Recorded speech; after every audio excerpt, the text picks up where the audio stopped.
Thank you, Mr. Chairman. Thank you to all of our witnesses. Mr. Zhao, a review of the 65 universities is in the so-called Power 5 athletic conferences found that the typical institution options. The door is not completely closed to ensuring equal opportunity for all. Thank you. I'm out of time. Thank you. Yield back. Thank you. I'd like now to recognize Mr. Good. Thank you, Mr. Chairman. Thank you to all of our witnesses. Mr. Zhao, a review of the 65 universities is in the so-called Power 5 athletic conferences found that the typical institution has 45 DEI staff members on its payroll. So 45 at the typical Power 5 institution, which is 4 times the typical number of employees devoted to supporting students with special needs. And by the way, colleges are increasingly offering, as you know, DEI programs of study for students. Given this growing number of DEI offices and positions on campus, how might that impact discrimination in other aspects of campus life? You know, I want to tell you, in China experienced similar things during Cultural Revolution.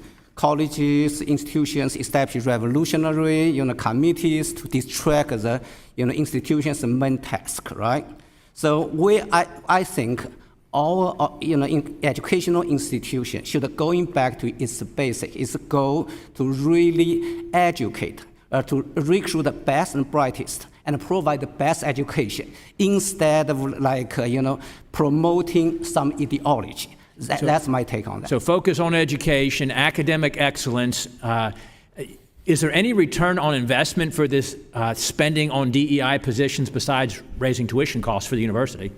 I have not seen that. I see the more negative impact, just like the Revolutionary Committee did to China about 50 years ago. Thank you. Mr. Squires, I know this has been talked about today, but can you just characterize the difference for us again, between equity and equal opportunity? What is the difference? We use that term equity and what the goal of that is versus equal opportunity.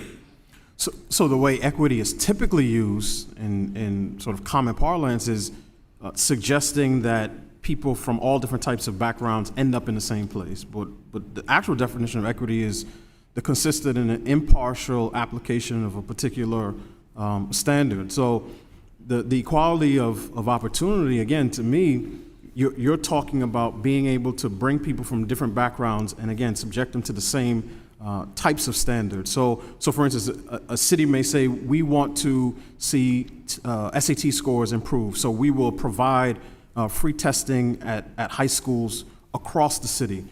Those types of things provide equal opportunities.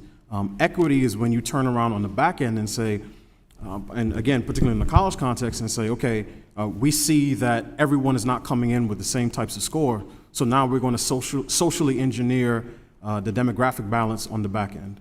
I appreciate that, and I would submit that the focus on equity is perpetuating the harm done from previous years of discrimination and a lack of equal opportunity. Wouldn't you suggest that those who support equal opportunity should also support school choice? Absolutely. I believe school education choice, whether through the expansion of charter schools, vouchers, particularly education savings accounts, has to be one of the highest priorities as we move forward in a world post preferences. But a lot of people like to talk about race as it relates to higher education, but here's how the interaction of race, class, education, and politics actually works today.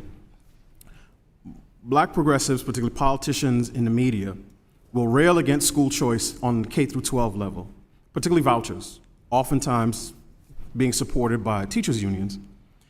They send their own children to private schools. Right?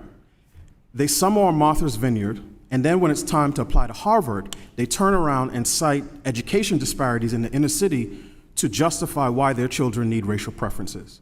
So to me, if anyone wants to talk about race and education and outcomes, and they are not for education choice, I think that's a big problem. And I'll submit, I'll make a quick policy suggestion for the committee's hearing.